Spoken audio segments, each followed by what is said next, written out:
Welcome to the Predpool channel. Let's hang out and talk about action figures. I'm just a guy who loves to collect action figures of characters I grew up with. Action figure love in every shape and size, bringing back memories, making me feel alive. Action figure love from old to brand new. They're more than toys, our dreams coming true.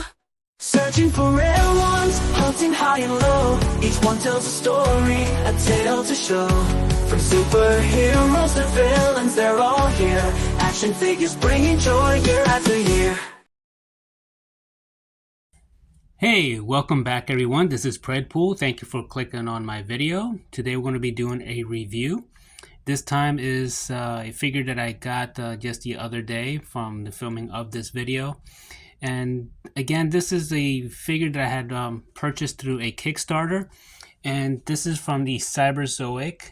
It's Past and Future Collide, and basically it's a saber-toothed tiger, and the company is from Creative Beast Studio. Okay, they've been doing like dinosaurs just for a couple of years, but this is from a something similar to back like in the 80s, a line called Dino Riders. They had like, this mostly going to focus on dragons and on dinosaurs. I got the saber tooth, and the idea is that they're going to have armor with, shooting lasers and other weapons, and they have riders on them. I just got the basic version, which is just the animal itself without the technology, without the rider. Again, I'm not really interested in the 1/18 scale figures, but however, this particular animal is supposed to be 1/12 scale as seen here, so he should go well with other figures such as Savage Crucible, Mythic Legions, and any other ones that you want to mix them in. So he does come in a box, and just these are the deco that he has on the side of the beast. So there you go. So here is the figure itself, and to tell you the truth, this is an amazing looking figure. The sculpt, the paint, let me just put it close as you can see. It really is very well done. It almost has that look like if you were to go a museum, you kind of see this type of figures like for them to sell at the gift shop or something. But apparently this does have a whole lot of articulation, more than you would find in a place like that. But it really has this really realistic look to it. So as far as paint, the only thing that I would say that is kind of that is noticeable is this section here and this section here. This is darker. This seems to be lighter. So that's the only thing that really caught my eye. It's not an eyesore for me, but it is noticeable. But the rest of the paint is very well done and matches quite well. Here's the face. So you can see the eye is very well done. And usually eyes are the hardest things to do. So as far as articulation on this figure, I was kind of surprised at first. I thought he comes with two head sculpts. But we're gonna go over the one that he comes in already. He does have this one does have an articulated jaw. So he goes that far. And you would think, well, that should be sufficient, right? You got this nice head sculpt with articulated jaw. You can kind of semi get a bite, but as you can see, he is a saber-toothed tiger. He can't really bite with this head. That's why he comes with another one. So, and it's nice and firm. It's not a loose joint for the jaw. As far as his head, you can't spin him 360 on the head. You could, but then it'll start popping out a little bit. But there's really no reason why you need to do a 360 for the head. His neck moves to the side. And then he has this joint in his mid area that he can go up and down, and it goes to the side also. Now this is a kind of like a rubbery material on this portion here.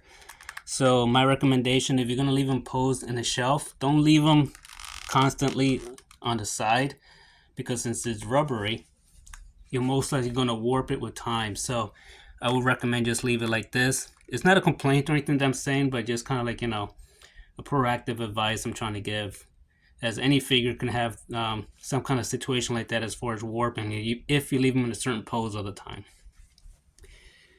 He has a small tail. It is articulated, so you can move it up and down. You can twist it around. He does have shoulders.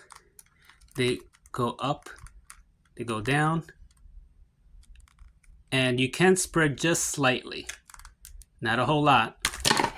Or you can just take the whole leg off like I just did. Hold on one second. But I did put a lot of pressure on it. And let's see. Can I pop it in with no problem? Yeah, I popped it in with no problem. I did a little bit too much pressure on there. But yes, you can spread out a little bit the shoulders.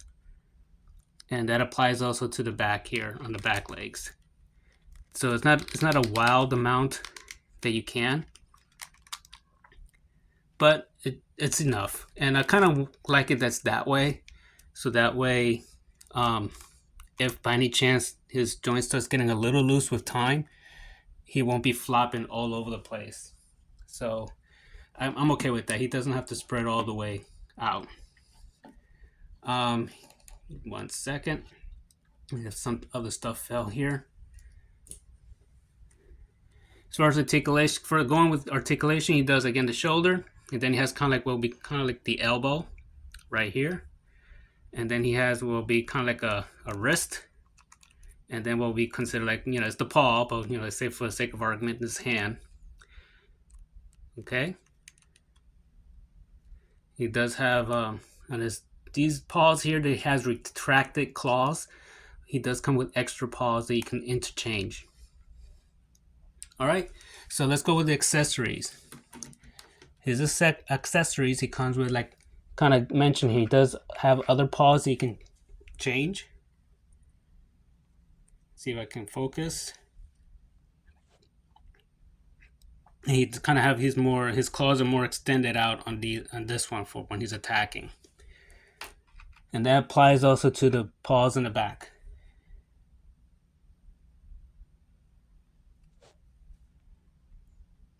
Let's see. See if I can focus. There we go. All right. And then if you notice here in his neck, right, his fur is kind of flat, and you can't really see on one side of his. You can't hardly even see it, right? There's a seam right here. On the other side, just a little bit more noticeable. Okay, there you can see it. You can pop that off. Quite easy. Pop it off. And he comes with an extra piece in which you can have where it's more flared.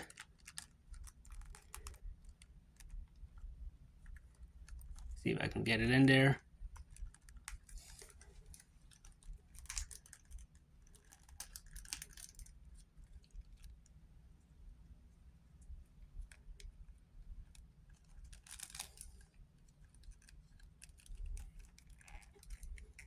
All right, it's not that hard to put on. I was just doing it wrong, but you can put now his back hair kind of raising up, and then you can pop this head off and put now his other head sculpt that he comes with. This one is a little bit tighter of a fit, so I just be careful, especially with his extended fangs. And there you go. So now he's in attack mode. This jaw is not articulated, but he has very nice detailing inside of it. His fangs in the front seem longer than the other head sculpt, and there's a reason for that. So let's compare real quick. Here's that, and there's that.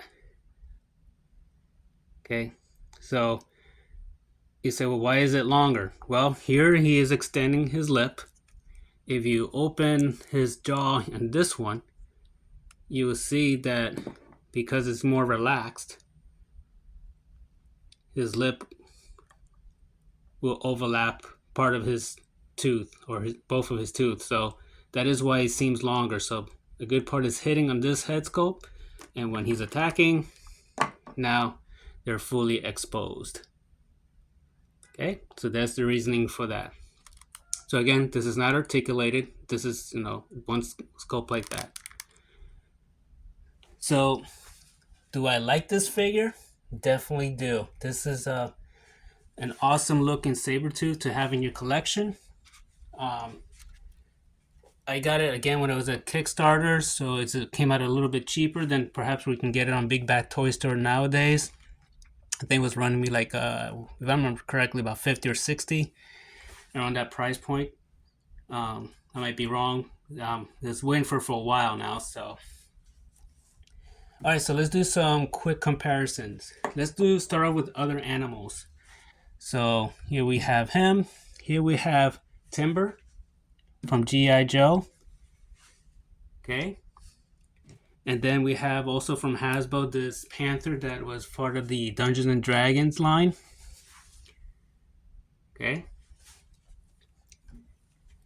Then we're gonna put continue kind of with Beast kind of thing. We'll have Mattel's Raptor. Now switching to adding like a humanoid type creature. Here we have Savage Crucible Lemurian.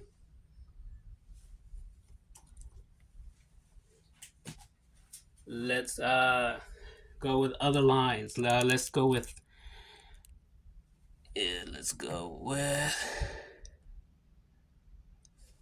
one second.